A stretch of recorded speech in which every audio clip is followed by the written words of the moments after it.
if you have the election commission, well, at least a former senior member of the election commission admitted publicly that while he was in charge, or he was part of the people in charge of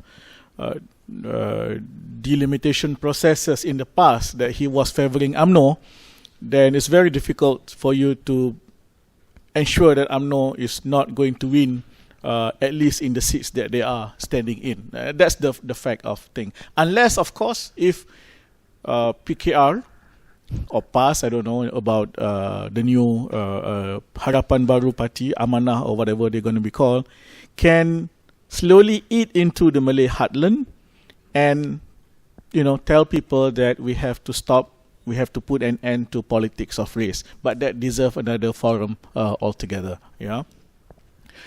I also believe that things will change.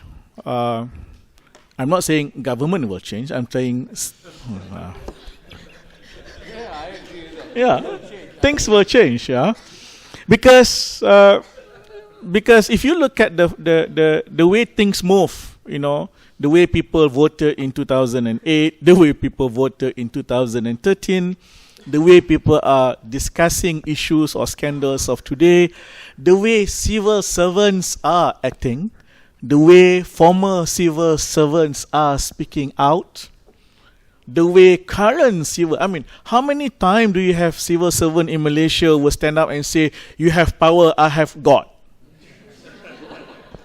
Yeah.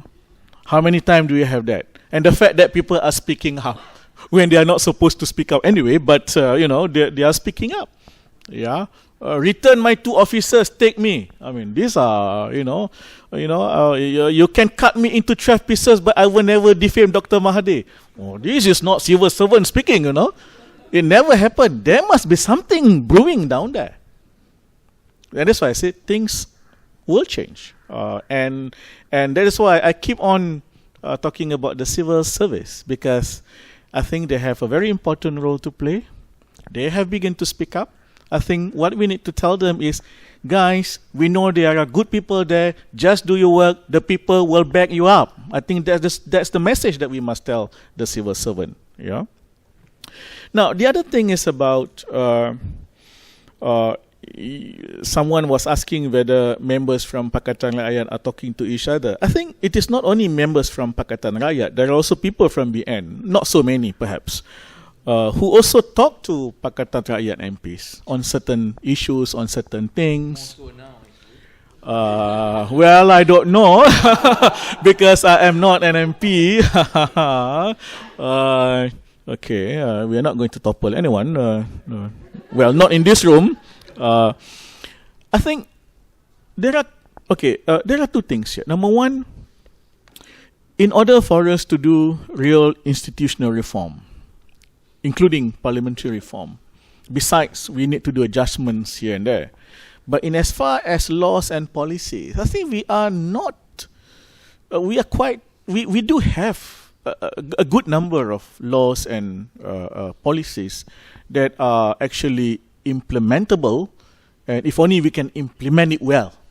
The problem is sometimes we don't actually implement it well, and we suffer from a lot of wastage, leakages, and of course corruption is a big issue.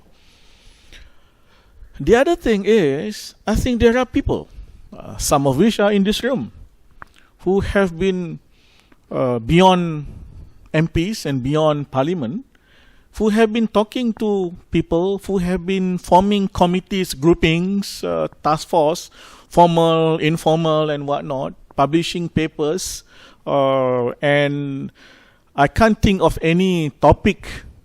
If you were to throw any topic regarding reform that no one has prepared any paper on it, it is already there. We probably need a depository of these papers. But I believe the people who are doing it, they are in contact with each other. It's just like, okay, tomorrow we want to do this. I think the papers are there. Tomorrow we want to do this. I think the papers are there. You simply just say, look, can I have people who are working on this come forward? I think the papers are all there. So it's just about the people who wants to do the change. If you're going through Parliament, it's not happening now, but I believe it will happen in the future. If it is through the civil service, we have high hopes in the civil service. We have to work with them. The good ones are there. We know there are some very excellent civil servants, and we need to work with them. So there is hope. There is effort. There are efforts everywhere, and we just need to connect with all these, people. And it's a struggle. And I remember this afternoon reading a book. I can't remember the author, but I hope I remember the topic. That democracy is not a spectator's game. I think that's the name of the book. Yeah, democracy is not a spectator's game, which means to say we have to enter lah. Yeah, we have to whatever you do lah, whatever color that you wear on your T-shirt lah. Yeah, so it's not a spectator's game. So everybody has to play their role. Thank you.